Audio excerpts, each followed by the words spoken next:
Friends, मैं Aniket Awasthi welcome करता हूं आपका अपने चैनल अवस्थी क्लास में। आज हम डिस्कशन करेंगे क्लास 12 बिजनेस स्टडीज के चैप्टर नंबर 2 के बारे में, जिसका नाम है प्रिंसिपल्स ऑफ मैनेजमेंट। इसके पहले चैप्टर नंबर 1 के लिए हम लोगों ने कई सारे वीडियो अपलोड किए और उसमें कंप्लीट हमने समझा कि मैनेजमेंट क्या होता है, nature and significance of management हमने देखा था। मैंने आपसे अपने प्रीवियस वीडियोस में बताया कि चैप्टर नंबर 1, चैप्टर नंबर 2 और चैप्टर नंबर 3 12 बिजनेस स्टडीज के मिलाकर टोटल 16 मार्क कवर करते हैं। आज हम बहुत इंपॉर्टेंट टॉपिक स्टार्ट करने वाले हैं चैप्टर नंबर 2, जिसमें हम देखेंगे प्रिंसिपल्स जो होते हैं वो हेनरी फ्योल और अब्दुल टेलर ने जो प्रिंसिपल्स दिए हैं वो कैसे हैं, हम कैसे अप्लाई करते हैं, उसे हम कैसे समझेंगे, ये सब आज हम अपने इस वीडियो में देखेंगे। मैं आपसे फिर से कह रहा हूं, जैसे हमने चैप्टर नंबर 1 के लिए कई सारे वीडियो बनाए थे, वैसे ही चैप्टर नंबर 2 के लिए हम कई सारे वीडियो अपलोड करेंगे और थोड़ी थोड़ी चीजों को काफी डिटेल में समझने की कोशिश करेंगे। आज इस वीडियो में हम जानेंगे प्रिंसिपल क्या है, क्या होते हैं प्रिंसिपल्स की इंपॉर्टेंस क्या होती है, फीचर्स क्या होती है, ये आज हम अपने इस वीडियो में जानने की कोशिश करेंगे। तो आइए स्टार्ट करते हैं। चैप्टर नाम है principles of management, chapter number 2 है।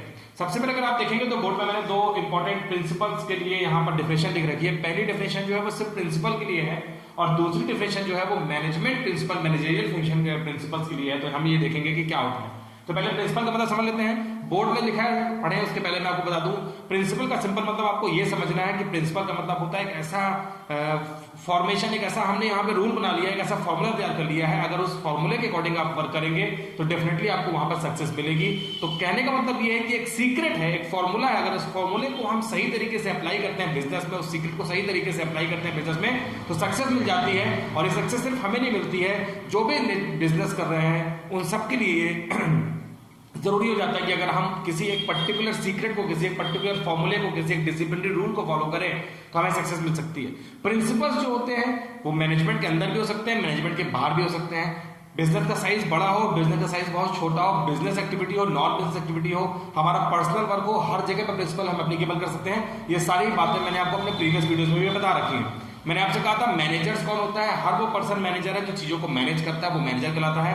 तो आइए देखते हैं कि हमारे पास बोर्ड में लिखी डेफिनेशन क्या है। तो सबसे पहले प्रिंसिपल की डेफिनेशन है, a principle refers to the statement which refers the fundamental truth about some phenomena based on causes and effect relationship. मैंने आपसे कहा था जहां पे लॉजिक वर्ड यूज हो जाए उसे हम प्रिंसिपल्स का नाम देते हैं। प्रिंसिपल का मतलब होता है जहां पे कॉजेज एंड इफेक्ट, अगर आप देखेंगे तो एक स्टेटमेंट है जहां पे हम फंडामेंटल ट्रुथ के बहुत क्लोज पहुंच जाते हैं अगर हम चीजों को सिस्टमेटिक वे में करते हैं। सम फिनोमेना मतलब कोई ऐसी घटना घट जाती है जिसके ऊपर बेस्ड होता है, जिसमें हम कॉजेज और इफेक्ट के बीच के जो रिलेशन है उसको डेवलप करते हैं। तो यहां पर लॉजिकल बात हम करते हैं। मैंने आपसे पहले वीडियोस में भी कई बार ये कहा, लॉजिकल बात क्या मतलब होती है वो आपको मैं फिर से समझाता हूं। जैसे मान लीजिए मैं कहता हूं कि मुझे बहुत गर्मी लग रही है, इसका मतलब ये है कि एनवायरमेंट में टेम्परेचर बहुत बढ़ रहा है। तो टेम्परेचर बढ़ना एक कॉज, जिसका इफेक्ट ये हुआ कि मुझे गर्मी लग रही है। मुझे ठंड लग रही है, इट मींस हो गया कि टेम्परेचर डाउन हो रहा है जिसकी वजह से मुझे ठंड लग रही है। तो ये एक लॉजिकल ऑब्जर्वेशन है, लॉजिक है, जहां पे लगता है कि हाँ इस बात में कहीं ना कहीं कोई रिलेशन डेवलप हो रहा है जिसकी वजह से हम इसे कहते हैं कि ये रिलेशन डेवलप हो गया, तो हम इसे प्रिंसिपल का नाम दे देते हैं। तो प्रिंसिपल का मतलब हो गया है जो एक ऐसी जनरल गाइडलाइन है जिसे हम बिजनेस में एप्लीकेबल करते हैं। मैंने आपसे सिंपल वे में कहा कि एक ऐसा फॉर्मूला समझिए जिसको मैंने अप्लाई कर दिया है तो चीजें वहां पर सिस्टमेटिक वे में होने लगेंगी। और प्रिंसिपल से क्या मतलब होता है ये हमने प्रीवियस वीडियोस में कई बार बता रखे हैं और ये कंप्लीट चैप्टर ही इसी नाम से प्रिंसिपल, तो हम इसे और ज्यादा डिटेल में पढ़ेंगे। तो आइए देखते हैं कि मैनेजमेंट प्रिंसिपल्स क्या होते हैं। मैनेजमेंट प्रिंसिपल्स का मतलब होता है management principle are broad and general guidelines for decision making and behaviour of manager. तो मैनेजमेंट प्रिंसिपल वो है जो मैनेजमेंट के वर्क करने के काम में आते हैं, जिससे हम डिसीजन मेकिंग कर सकते हैं। क्योंकि प्रिंसिपल्स तो मैंने आपसे कहा कि डोमेस्टिक पर्पस से भी यूज होते हैं, लेकिन क्योंकि हम बिजनेस स्टडीज पढ़ रहे हैं क्लास 12 में, तो हम सिर्फ उन चीजों के बारे में बात करेंगे जहां से बिजनेस से रिलेटेड एक्टिविटीज के बारे में हम बात कर सकें। तो यहां पर मैनेजर्स, मैंने आपसे कहा जो चीजों को मैनेज कर सकता है, रिसोर्सेज को सही तरीके से हैंडल कर सकता है, चीजों को सही तरीके से यूज कर सकता है, वही मैनेजर है। तो मैनेजर के लिए डिसीजन लेने में, लोगों के बिहेवियर को समझने के लिए यहां पर प्रिंसिपल्स को अप्लाई करते हैं। तो मैनेजमेंट प्रिंसिपल वो है जो ब्रॉड है, जो जनरल गाइडलाइन है, डिसीजन मेकिंग लेने में काम आती है। किसके लिए काम आती है? बिहेवियर है मैनेजर्स के, उसको हम रीड कर सकते हैं, मैनेजर दूसरे के बिहेवियर को रीड कर सकता है। तो ये सारी चीजें हम यहां पर देखेंगे। तो ये है प्रिंसिपल्स। तो आइए प्रिंसिपल्स के हमारे पास में नेचर और फीचर है, अगर आप इसको समझते हैं तो आप प्रिंसिपल्स को और अच्छे समझ पाएंगे। तो पहला जो नेचर है प्रिंसिपल्स का वो है यूनिवर्सल एप्लीकेशन, जिसे हम परवेसिव कहते हैं। हम लोगों ने पढ़ा था कि जो मैनेजमेंट होता है वो अपने आप में परवेसिव होता है, तो डेफिनेटली उसका जो प्रिंसिपल है वो भी परवेसिव होगा। परवेसिव का मतलब मैंने आपको बताया था जो 24/7 हमारे साथ जुड़ा हुआ है। 24/7 चाहे बिजनेस एक्टिविटी कर रहे हो तो, नॉन बिजनेस एक्टिविटी कर रहे हो तो, बिजनेस का साइज बहुत छोटा, बिजनेस का साइज बहुत बड़ा, बिजनेस का जो स्केल ऑफ ऑपरेशन है वो बहुत छोटा, वो बहुत बड़ा, चाहे सर्विस प्रोवाइडर हो, चाहे मैन्युफैक्चरिंग यूनिट हो, हर जगह पे मैंने कहा था परवेसिव होता है प्रिंसिपल। तो ये प्रिंसिपल का पहला फीचर है यूनिवर्सल एप्लीकेशन। यूनिवर्सल का मतलब होता है कि पूरे वर्ल्ड में, पूरे हर जगह पे एप्लीकेबल है। हर जगह पे एप्लीकेबल होने का मतलब ये है कि हर जगह पे अपने अपने अकॉर्डिंग टू सिचुएशन वो चेंज होता रहता है। जैसे अगर मैं बात कर रहा हूँ कि अभी मैं आपसे बात कर रहा हूँ, अभी मैं आपके साथ वीडियो शेयर कर रहा हूँ, तो अभी आप शायद अपना कुछ इंपॉर्टेंट काम छोड़ के मेरा वीडियो देख रहे हैं और मैं कुछ अपने दूसरे काम छोड़कर ये वीडियो बना रहा हूँ। तो ये प्रिंसिपल्स का एक रिजल्ट है जिसकी वजह से हम दोनों अभी एक दूसरे के साथ इंटरेक्ट हो रहे हैं। तो ये मतलब हो गया कि आपने कुछ दूसरे और जरूरी काम को पेंडिंग कर रखा है, मैंने अपने कुछ दूसरे जरूरी काम को पेंडिंग कर रखा है। यूनिवर्सल है, जब मैं इस काम को नहीं कर रहा हूँ तो मैं कोई दूसरा काम कर रहा हूँ, उस टाइम पे वो दूसरा काम मेरे लिए इंपॉर्टेंट हो जाता है। तो यहाँ पर प्रिंसिपल जो है यूनिवर्सल है, यूनिवर्सल एप्लीकेशन के साथ एप्लीकेबल होते हैं। परवेसिव का मतलब मैंने बताया था सर्वव्याप्त, जिसे हम हिंदी में कहते हैं, हर जगह हर टाइम पे प्रिंसिपल्स होते हैं। जरूरत है तो उन्हें सिर्फ फील करने की जरूरत है। आप फील करिए कि अभी मैं यहाँ पे क्यों बैठा हूँ, मैं अभी बस में सफर क्यों कर रहा हूँ, मैं अभी खाना क्यों खा रहा हूँ, मैं सोने क्यों जा रहा हूँ, मैं मोबाइल क्यों चला रहा हूँ, मैं पढ़ने क्यों बैठ रहा हूँ। तो हर जगह आपको समझ आएगा कि सब सिस्टमेटिक वे में आपने प्लान किया था और आप उस सिस्टमेटिक वे में चीजों को मैनेज कर रहे हैं। तो ये है यूनिवर्सल एप्लीकेशन के साथ हम इस प्रिंसिपल को एप्लीकेबल करते हैं। प्रिंसिपल्स का पहला फीचर है। दूसरा फीचर प्रिंसिपल्स का अगर आप देखेंगे तो लिखा है general guideline, do not provide readymade solution for problem. तो जनरल गाइडलाइन का मतलब होता है सीधे, अगर मैं आपसे बात करूं कि दो डॉक्टर आपस में बात कर रहे हैं, तो जब दो डॉक्टर आपस में बात करेंगे ना तो बहुत टेक्निकल टर्म में बात करेंगे और हो सकता है कि पेशेंट को डॉक्टर की गई बात आसानी से समझ में ना आए, क्योंकि डॉक्टर जो है उस जो पेशेंट की डिसीज है उसे टेक्निकल टर्म में एक दूसरे के साथ डिस्कशन कर रहे हैं और पेशेंट तो बेचारा, क्योंकि वो तो डॉक्टर्स की जो टेक्निकल लैंग्वेज है वो समझता नहीं है। तो ऐसे में दिक्कत ये हो जाएगी कि डॉक्टर ने क्या डिसीज बताई पेशेंट को, ये पेशेंट को समझ नहीं आएगी। लेकिन डॉक्टर पेशेंट को एक सिंपल वर्ड में बताता है कि भाई आपके साथ में ये परेशानी है, आपको ये प्रॉब्लम है। इसी हम कहते हैं जनरल गाइडलाइन। मींस प्रिंसिपल्स जो होते हैं, जो भी मैनेजमेंट गुरु होते हैं, जब प्रिंसिपल्स बनाते हैं तो उसे ऐसे सिंपल वे में बनाते हैं कि हर किसी को आसानी से समझ में आ जाए और उसे हम आसानी से एप्लीकेबल कर सकें। तो दूसरा फीचर हमारे पास प्रिंसिपल का है कि जनरल गाइडलाइन है। अगर आप देखेंगे तो मैंने हर पॉइंट के बाद में कुछ हाईलाइट कर रखा पॉइंट को, तो यहाँ लिखा है do not provide readymade solution for problem. Problem तो आपके पास में है और अगर आप उस प्रिंसिपल को अप्लाई करेंगे तो इसका मतलब ये है, ये आपको नहीं मानना है कि हम प्रिंसिपल्स को अप्लाई करते ही उस प्रॉब्लम का सोल्यूशन हमें मिल जाएगा। प्रिंसिपल्स को सही तरीके से अप्लाई करना पड़ेगा, हमें ऑब्जर्वेशन लेनी पड़ेगी, हमें टाइम टाइम पे उसका इंस्पेक्शन करना पड़ेगा। तो हो सकता है, हो सकता नहीं, हो ही सकता है, ऐसा हो ही जाएगा कि आपके पास जो आपकी प्रॉब्लम थी उसका सोल्यूशन आपको मिल जाएगा। लेकिन रेडीमेड सोल्यूशन आपके लिए नहीं है। अगर कोई प्रॉब्लम है उसे ठीक करना है, उसके लिए आपको प्रिंसिपल्स को, मैंने आपसे कहा ना, एक फॉर्मूला है, उस फॉर्मूले में आप इक्वेशन सही तरीके से पुट करिए, आपका आंसर आ जाएगा। इट मींस कि हमारे पास जो प्रॉब्लम है, अगर हम अपने प्रिंसिपल्स को सही तरीके से अप्लाई करते हैं, सही सिचुएशन को समझकर, हमें तो पहले सिचुएशन समझनी होगी और सिचुएशन समझने के बाद में कई सारे प्रिंसिपल्स हैं, उसमें से कौन सा प्रिंसिपल्स वहां पे सूटेबल हो रहा है, सूट कर रहा है, कौन सा फिट बैठ रहा है, उस प्रिंसिपल का सिलेक्शन, उसे इंप्लीमेंट करना और उसका फिर मैंने आपसे कहा ऑब्जर्वेशन लेना। अगर सारी चीजें सही चली तो हमें डेफिनेटली हमारे प्रॉब्लम का सोल्यूशन वहां पर मिल जाएगा। लेकिन ये रेडीमेड सोल्यूशन हमें प्रोवाइड नहीं करता है, जनरल गाइडलाइन है। अगर हम ऐसा करेंगे तो ऐसा हो जाएगा, ये हमें ये प्रिंसिपल यहां पर बताता है। पॉइंट नंबर थर्ड है form by practice and experiment. मैंने आपसे कहा कि आप, ऐसा नहीं है कि मैंने कोई चीज करनी चाहिए और रात में मैं उसको करके रखता हूं और सुबह वो बनकर तैयार हो जाता है। प्रिंसिपल जो होते हैं वो रिपीटेड एक्सपेरिमेंट के ऊपर बेस्ड होते हैं।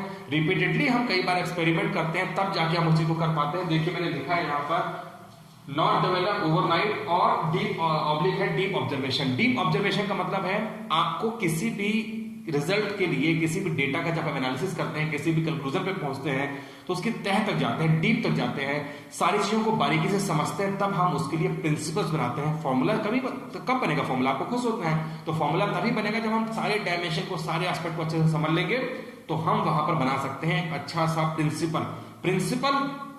क्विक, एकदम मैं कहूं कि क्विक वे में बन जाता है तो ऐसा बिल्कुल नहीं है।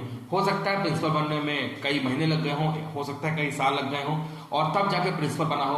अलग अलग जगहों पे अलग अलग लोगों के साथ में, अलग अलग सिचुएशन में, अलग अलग बिजनेस इंटरप्राइजेस के साथ में, बिजनेस के साइज और नेचर के हिसाब से हमने कई बार एक्सपेरिमेंट किया, और एक्सपेरिमेंट करने के बाद में हमने जब देखा कि हर बार रिजल्ट्स हर बार सेम आ रहा है, तो ही उसे हम प्रिंसिपल्स का नाम देते हैं। एक छोटा सा एग्जांपल आपको बताता हूं मैं।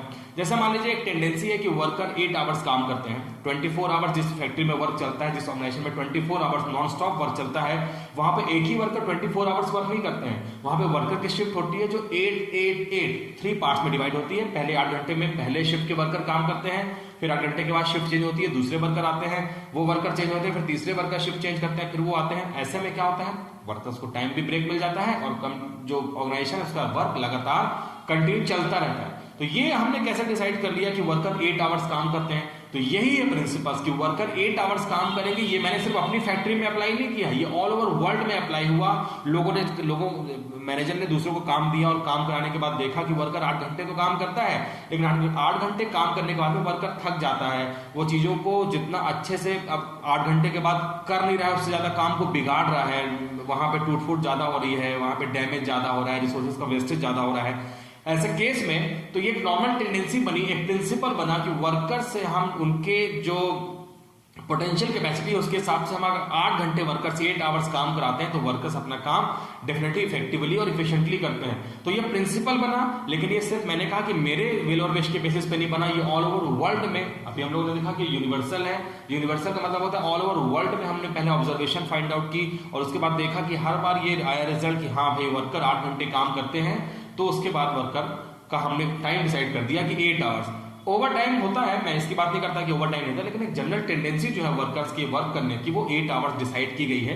तो यहां पर लिखा है कि डू नॉट जो है ओवरनाइट प्रोवाइड नहीं होते, और यहाँ पर डीप ऑब्जर्वेशन है, रिपीटेड एक्सपेरिमेंट है, हमें कई बार करना पड़ता है और उसके बाद ये प्रिंसिपल बन जाते हैं। तो प्रिंसिपल का तीसरा हमारे पास फीचर है कि form by practice and experiment. Practice करते करते करते करते और एक्सपेरिमेंट करते करते करते जब रिजल्ट्स हर बार सेम आने लगे, उसमें कोई डेविएशन न रह जाए, तो उसे हम प्रिंसिपल का नाम दे देते हैं। पॉइंट नंबर 4 है फ्लेक्सिबल होते हैं। It can be change and modified. Flexibility का मतलब होता है कि उनमें जो होता है अकॉर्डिंग टू सिचुएशन हम उनमें चेंजेस कर सकते हैं। फ्लेक्सिबल का मतलब ये समझिए कि जैसे ही प्रिंसिपल बना तो प्रिंसिपल के थीम में हम कभी भी चेंज नहीं कर सकते। प्रिंसिपल को अप्लाई करने में हम चेंज नहीं कर सकते, लेकिन प्रिंसिपल अप्लाई करने के बाद में अपने वर्क के अकॉर्डिंग उसे हम थोड़ा सा मॉडिफाइड या उसमें करेक्शन कर सकते हैं। जैसे मान लेते हैं एक प्रिंसिपल है कि वर्कर से काम कराना है, और मैंने आपसे कहा कि डिवीजन ऑफ वर्क, अभी हम आगे पढ़ेंगे। हेनरी फ्यूल का पहला प्रिंसिपल है division of work. Division of work में लिखा हुआ है कि वर्क को अकॉर्डिंग टू स्पेशलाइज्ड, जो काम को करने के लिए स्पेशलाइज्ड क्वालिफाइड पर्सन है, उससे वही काम कराओ जो काम उसको आता है। तो यहां पर हम देखेंगे कि अगर हमारे बिजनेस में जो काम है वो कई सारे छोटे छोटे पार्ट्स में टूट सकता है, तो ही हम काम को अलग अलग लोगों से कराएंगे।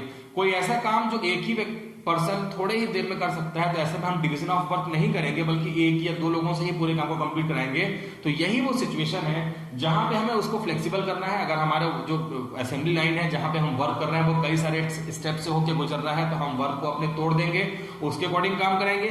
लेकिन जहां पे हमारा वर्क चल रहा है और वर्क में हमारे पास में बहुत सारे लोगों की जरूरत नहीं है, तो हम 1 या 2 लोगों से मिलकर काम करते हैं। तो सिचुएशन बेस्ड है। जैसे ही हमको लगता है कि हमें अपने प्रिंसिपल, मैं आपसे फिर रिपीट कर रहा हूं कि प्रिंसिपल में कभी भी हम अपने थीम को चेंज नहीं करेंगे, उसकी डेफिनेशन चेंज नहीं आएगी, उसका मीनिंग चेंज नहीं आएगा, वो एज इट इज रहेगा।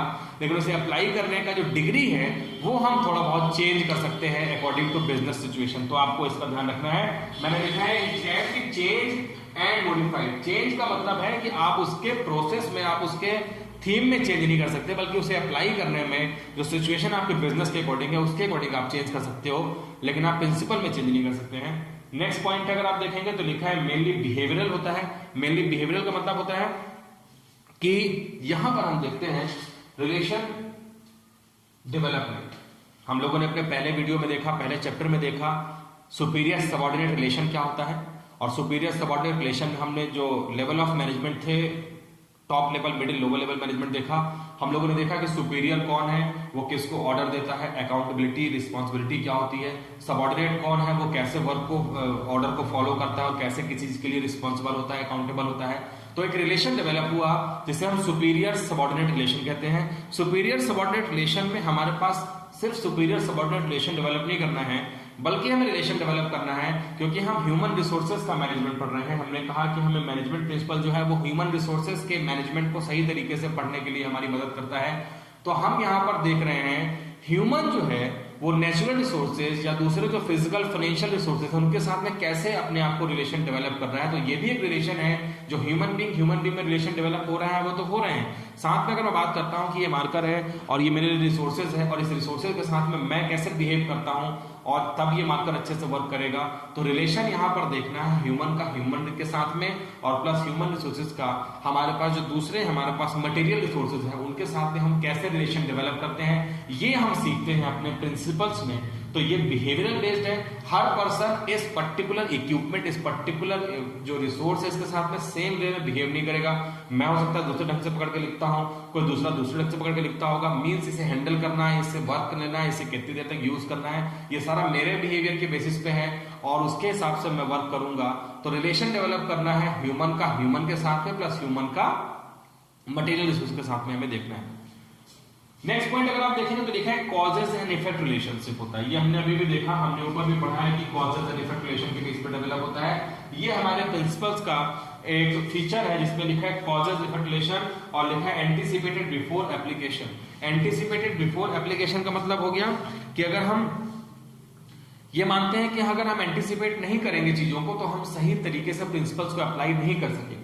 अब एंटीसिपेट का क्या मतलब हो गया, एंटीसिपेशन का मतलब हो गया कि कोई जो वर्क हम कर रहे हैं उसके बारे में हमें थोड़ा बहुत आइडिया होता है कि इसका रिजल्ट ये होने वाला है, तब हम किसी प्रिंसिपल्स को वहां पर अप्लाई करते हैं। तो हमें देखना होगा अगर हम बिना एंटीसिपेशन के वर्क करेंगे, अगर हम क्रिकेट मैच खेल रहे हैं तो हमें पता है कि हमें कितना टारगेट देना है। अगर हम सेकेंड इनिंग में बैटिंग कर रहे हैं तो हमें ये पता है कि हमें कितना टारगेट अचीव करना है। तो इसे हम एंटीसिपेशन कहते हैं कि हम स्टार्टिंग में कोई ना कोई टारगेट दिमाग में रखते हैं कि इतना टारगेट देना है या हमें ये पता है कि हमें इस टारगेट को अचीव करना है। तो अकॉर्डिंग टू सिचुएशन हम बैटिंग करते हैं और अपोजिशन में जो टीम होती है उसके अकॉर्डिंग बॉलिंग करती है, फील्डिंग करती है। तो इसे हम कहते हैं एंटीसिपेशन। पहले हमें चीजों को समझना है, जिसे हम ऑब्जेक्ट कहते हैं। बिजनेस का ऑब्जेक्ट क्या है, हमें कितने यूनिट का मैन्युफैक्चरिंग करना है, हमें मार्केट में कितनी शेयर की होल्डिंग करनी है, कितने मैन पावर होंगे, कितना हमारे पास फाइनेंस है, कितना हम अपने एनर्जी को लगाएंगे वहां पे, कितना हम मैन पावर रखेंगे। ये सारी चीजें डिसाइड करने के बाद में आपको प्रिंसिपल्स को अप्लाई कर देना है और जब आप प्रिंसिपल्स को अप्लाई करेंगे तो डेफिनेटली आपके बिजनेस में आपको सक्सेस ही मिलेगी। तो यहां पर आपको देखना है कि रिजल्ट तभी सही होगा जब आप सही तरीके से उसे एंटीसिपेट करते हैं। और फिर लिखा है बिफोर एप्लीकेशन। एप्लीकेशन मतलब अप्लाई करने के पहले, किसी भी प्रिंसिपल्स को अप्लाई करने के पहले हमें उसके बारे में थोड़ा बहुत कुछ पता होना चाहिए कि हम इसी प्रिंसिपल्स को यहाँ पे क्यों एप्लीकेबल कर रहे हैं। हो सकता है कोई दूसरा प्रिंसिपल्स वहां पे एप्लीकेबल हो रहा हो लेकिन हमने उसे अप्लाई नहीं किया, हमने उस प्रिंसिपल्स को अप्लाई किया है जो वहां पे सुटेबल है, क्योंकि हमने सही तरीके से बिजनेस के एटमॉस्फेयर को रीड कर लिया है। तो ये हमारे प्रिंसिपल्स का फीचर या नेचर है कि कॉजेज और इफेक्ट रिलेशन है। मैंने आपको बताया कॉजेज इफेक्ट में लॉजिक ऑब्जर्वेशन होता है, उसके बेसिस पे लेना है। लास्ट है कंटीजेंट होता है जिसमें लिखा है depends upon the situations. Contingent का मतलब मैंने आपको बताया कि कंटीजेंट का मतलब ये नहीं है कि हमने एक बार किसी चीज को ले लिया तो वो बिल्कुल वैसा ही चलेगा। एक सेम प्रिंसिपल्स मैं अपने बिजनेस में पहली बार एप्लीकेबल करता हूं तो हो सकता है किसी दूसरे थीम के साथ एप्लीकेबल होगा। उसी प्रिंसिपल्स को किसी दूसरे अपने ही ऑर्गेनाइजेशन में किसी दूसरे प्रॉब्लम के साथ में उसको मर्ज करता हूं तो उस टाइम पे हो सकता है वहां पे दूसरी चीज। कंटीजेंट का मतलब हो गया कि आपको सिचुएशन को अच्छे से रीड करने के बाद, जैसे हमने आपने सिचुएशन को रीड किया है और उसी सिचुएशन को रीड करने के बाद वहां पर उसे एप्लीकेबल करना है। कंटीजेंट में डाउटफुल की कंडीशन रहती है कि प्रिंसिपल्स कब एप्लीकेबल करना है, कौन सा करना है, कब नहीं करना है, इन सारी चीजों को हम देखते हैं। और अगर हम यहाँ पे ये मानते हैं कि जो प्रिंसिपल्स है वो हम अप्लाई करेंगे तो कई बार वर्क होता है जो टीम में होता है, कई बार वर्क होता है इंडिविजुअल में होता है। तो टीम में वर्क होगा उसे कब करना है, इंडिविजुअल वर्क होगा उसे कब करना है। तो ये सारी चीजों का हमें सोल्यूशन अगर हम अच्छे से प्रिंसिपल्स पढ़ते हैं तो हमें मिल जाता है। तो ये हमारे जो नेचर या फीचर है प्रिंसिपल्स के, ये हैं हमारे लिए चैप्टर नंबर 2 में। इनके साथ में बहुत ज्यादा जरूरी ये है कि हम जो आने वाले प्रिंसिपल्स हैं हेनरी फ्योल के और डब्ल्यू टेलर के, उसे अच्छे से पढ़ेंगे। अगर हम इन सारी चीजों को पढ़ लेते हैं तो हमारे लिए वो समझना और ज्यादा इजी हो जाएगा। अब हम मूव करने वाले हैं प्रिंसिपल्स के बाद में हम चलेंगे सिग्निफिकेंस या इंपॉर्टेंस ऑफ मैनेजमेंट की तरफ। स्टार्ट करते हैं इंपॉर्टेंस ऑफ मैनेजमेंट के बारे में, देखते हैं सिग्निफिकेंस क्या होते हैं मैनेजमेंट प्रिंसिपल्स के, ये हम देखने की कोशिश करेंगे। और ये हमारे लिए और ज्यादा जरूरी हो जाता है क्योंकि अगर इंपॉर्टेंस कोई भी मैनेजर समझ लेता है प्रिंसिपल्स ऑफ मैनेजमेंट की, प्रिंसिपल्स जो हम अप्लाई करने वाले हैं अपने बिजनेस में, उसकी इंपॉर्टेंस क्या है, तो हमारे लिए और ज्यादा इजी हो जाता है कि हम उसे इंप्लीमेंट कर सकें। और हम उसे इंप्लीमेंट करें, कौन सा प्रिंसिपल्स कहाँ एप्लीकेबल होगा, ये हमारे लिए जरूरी हो जाता है।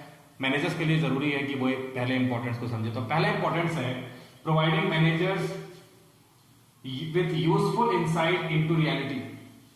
मैनेजर्स के लिए प्रिंसिपल जो है, अगर मैनेजर्स प्रिंसिपल की थीम को अच्छे से समझ लेता है तो मैनेजर्स के लिए बहुत यूजफुल हो जाता है उसे बिजनेस में एप्लीकेबल करना।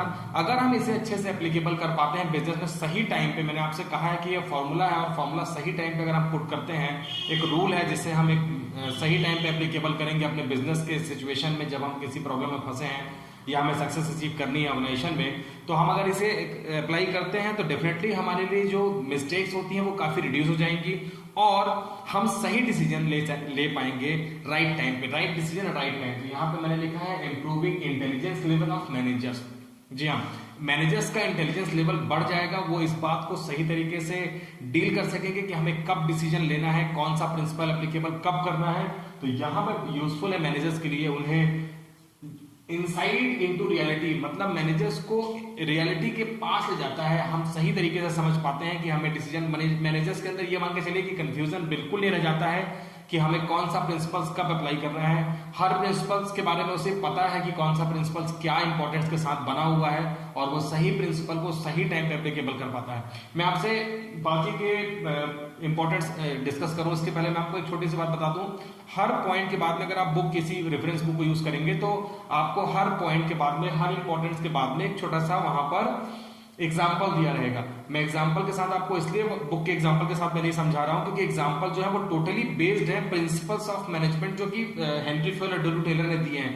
तो अभी तो हमें ये पता नहीं है कि एडवर्ड टेलर और हेनरी फ्योल ने कौन कौन से प्रिंसिपल दिए हैं, तो हमारे लिए ये शायद प्रॉब्लम क्रिएट हो सकती है कि हम वहां पे लिखा है स्पिरिट डिवीजन ऑफ वर्क और वहां पे बहुत सारे प्रिंसिपल्स लिखे हुए हैं। तो अभी हम उन प्रिंसिपल को छोड़कर सिंपल वे में समझने की कोशिश कर रहे हैं। जब सारे प्रिंसिपल्स एक बार पढ़ लेंगे और उसके बाद हम सिंपल इंपॉर्टेंस को पढ़ेंगे तो हमारे लिए और ज्यादा इजी हो जाएगा। तो अभी मैं वहां पे एग्जांपल को इग्नोर कर रहा हूं।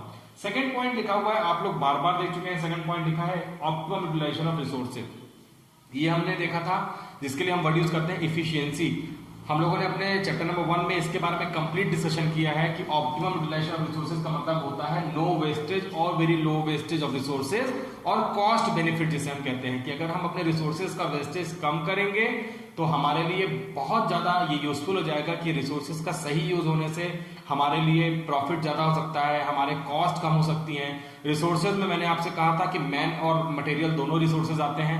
मैन जो होता है मतलब जो मैन पावर है, जो ह्यूमन रिसोर्सेज है, उसका भी सही तरीके से हमें यूज करना है। वर्कर्स से लगातार 8 आवर्स काम लेने के लिए हमें वर्कर्स को टाइम टाइम पे ब्रेक देना पड़ता है ताकि वर्कर्स जो है वापस रिफ्रेश हो जाएं, चीजों के साथ तोड़फोड़ कम करें, रिसोर्सेज का वेस्टेज कम करें। और साथ में एक रिलेशन डेवलप करना है वर्कर्स का मटेरियल के साथ में। तो हमारे लिए जरूरी है कि अगर हम इंपॉर्टेंस अच्छे से समझ लेते हैं प्रिंसिपल्स की तो हर मैनेजर अपने बिजनेस में, अपने ऑर्गेनाइजेशन में यूज होने वाले मैन और मटेरियल के रिसोर्सेज का सही यूज कर सकता है, कम रिसोर्सेज का यूज करके ज्यादा बेनिफिट ले सकता है। तो ये हमारे लिए इंपॉर्टेंट है। दूसरा जिसे हम कहते हैं ऑप्टिमल यूटिलाइजेशन। तीसरा देखें तो लिखा है साइंटिफिक डिसीजन और इसमें मैंने हाईलाइट करके रखा है कि develop logic cause and effect. ये बात हम लोग बार बार कर रहे हैं कि जो प्रॉब्लम आती है मैनेजर्स के बीच में उसके लिए लॉजिक होना चाहिए। अगर कोई प्रॉब्लम क्रिएट हुई है तो उसे हमें उसके पीछे के सही कॉज ऑफ एक्शन को ढूंढना चाहिए कि ये प्रॉब्लम किस वजह से राइज हुई है। और अगर मैनेजर अच्छे से सारे प्रिंसिपल समझ लेता है तो मैनेजर के लिए उस कॉज के रिजल्ट तक पहुंचना बहुत इजी हो जाता है। मैनेजर इस चीज को सही तरीके से पहचान सकता है और हम प्रॉब्लम को सिस्टमेटिकली और साइंटिफिकली वहां पर ठीक कर सकते हैं। तो साइंटिफिक डिसीजन लेना है। साइंटिफिक डिसीजन का मतलब आप बार बार समझ चुके हैं, लॉजिकल होना चाहिए, कॉजेस और इफेक्ट के ऊपर बेस्ड होना चाहिए, किसी न किसी रिजल्ट पे वो खत्म हो जाएगा। तो ये हमारे लिए तीसरा इंपॉर्टेंस है कि हम वहां पे कॉजेस और इफेक्ट रिलेशन डेवलप कर सकते हैं, सही तरीके से प्रिंसिपल को सही टाइम पे एप्लीकेबल कर सकते हैं। 4th नंबर पॉइंट लिखा हुआ है मीटिंग चेंजिंग एनवायरनमेंट रिक्वायरमेंट, और इसको हम लोग आपने देखा होगा कि जब हम nature of significance of management पढ़ रहे थे तो नेचर और इंपॉर्टेंट दोनों में हमने इसके लिए एक वर्ड पढ़ा था जिसे हम कहते थे डायनेमिक। तो डायनेमिक का ही नाम यहाँ पर लिखा हुआ है मीटिंग चेंजिंग एनवायरनमेंट रिक्वायरमेंट, और इसके लिए हाईलाइट पॉइंट है हेल्प्स इन ब्रिंगिंग चेंजेस। तो आपके लिए पता है कि जो चेंजेस आ रहे हैं बहुत सारे चेंजेस होते हैं। मैंने आपसे कहा था एनवायरनमेंट, जो बिजनेस एनवायरनमेंट होता है वो 2 तरीके का होता है, एक होता है इंटरनल, एक होता है एक्सटर्नल।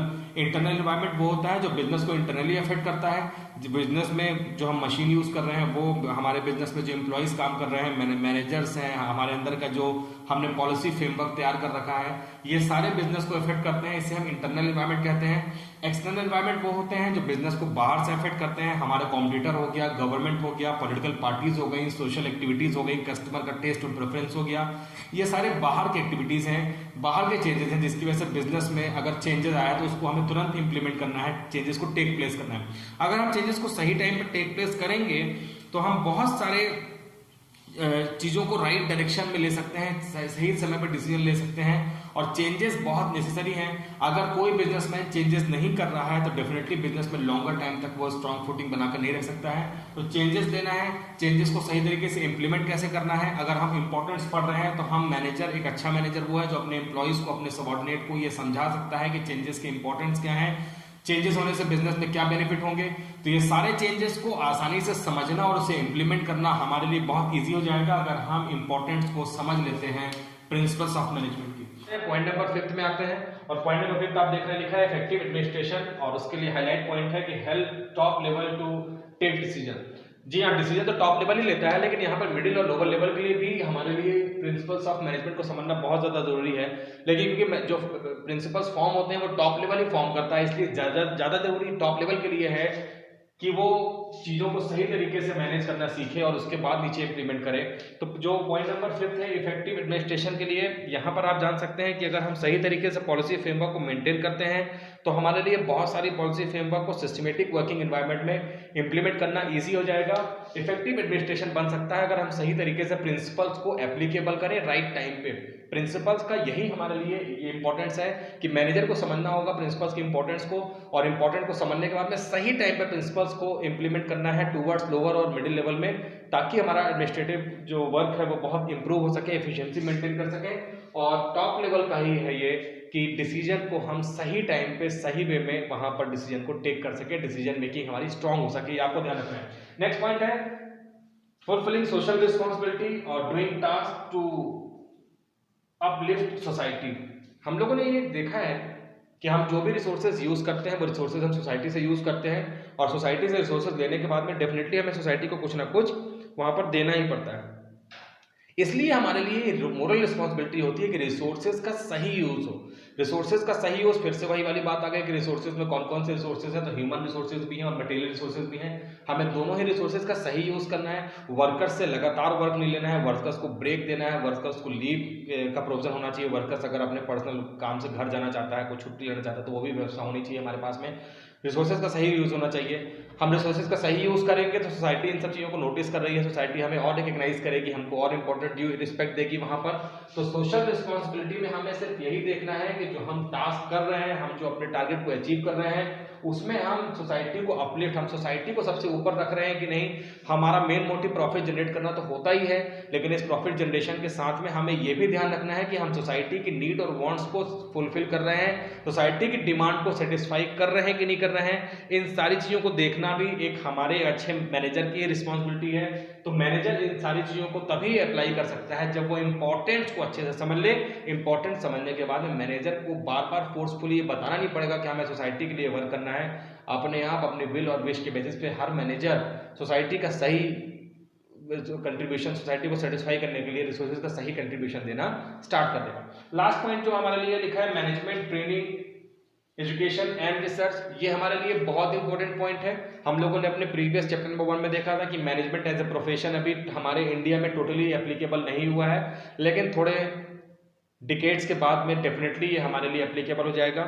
हम अगर मैनेजमेंट के सारे प्रिंसिपल्स हम लोगों ने जो देखे हैं, हम लोगों ने देखे कि ये सिस्टमेटिकली और साइंटिफिकली हैं, लॉजिकल ऑब्जर्वेशन है, फाइंडिंग और फैक्ट्स हैं। इसका मतलब ये है कि अगर हम मैनेजमेंट प्रिंसिपल्स को अच्छे से पढ़ते हैं ट्रेनिंग, मैनेजमेंट की ट्रेनिंग अगर हम वहाँ पर लेने के बाद चीज़ों को देखते हैं तो हम एजुकेशन और रिसर्च के थ्रू नए नए आइडियाज़, नए नए वहाँ पे प्रिंसिपल्स खुद भी बना सकते हैं और उसे इम्प्लीमेंट कर सकते हैं, प्रिंसिपल्स ऑफ मैनेजमेंट में कंट्रीब्यूशन कर सकते हैं, दे सकते हैं। हम चीज़ों को सही तरीके से, सारे रिसोर्सेज को सही तरीके से मैनेज कर सकते हैं। New ideas, new innovative method of production के बारे में हम वहाँ पर देख सकते हैं। तो ये सारी चीज़ें हैं, अगर हम मैनेजमेंट के प्रिंसिपल्स को अच्छे से समझ लेते हैं तो हम खुद कंट्रीब्यूट कर सकते हैं, हम अप्लाई कर सकते हैं, हम सोसाइटी को, हम मैन पावर को, रिसोर्सेज को, बिजनेस ऑर्गेनाइजेशन को, पॉलिटिकल पार्टीज को, सोसाइटी में इन सब चीज़ों के लिए वेल तरीके से हम अपने प्रिंसिपल्स ऑफ मैनेजमेंट को अप्लाई करके सबको सेटिस्फाई कर सकते हैं, बिजनेस को ऊंचाइयों पर ले जा सकते हैं। ये ऑब्जेक्टिव्स के बाद में इंपॉर्टेंट्स हैं, इन्हें हम देखेंगे और नेक्स्ट वीडियो में हम स्टार्ट करेंगे हेनरी फ्यूल के जो 14 प्रिंसिपल्स हैं उसमें हेनरी फ्यूल ने क्या कुछ बताया है, हेनरी फ्यूल कौन है ये भी हम जानेंगे और देखेंगे कि कितना मेजर कंट्रीब्यूशन है हेनरी फ्यूल का प्रिंसिपल्स ऑफ मैनेजमेंट में। फिलहाल इस वीडियो में इतना ही रखते हैं, नेक्स्ट वीडियो में फिर मिलते हैं आपसे, तब तक के लिए wish you all the very best.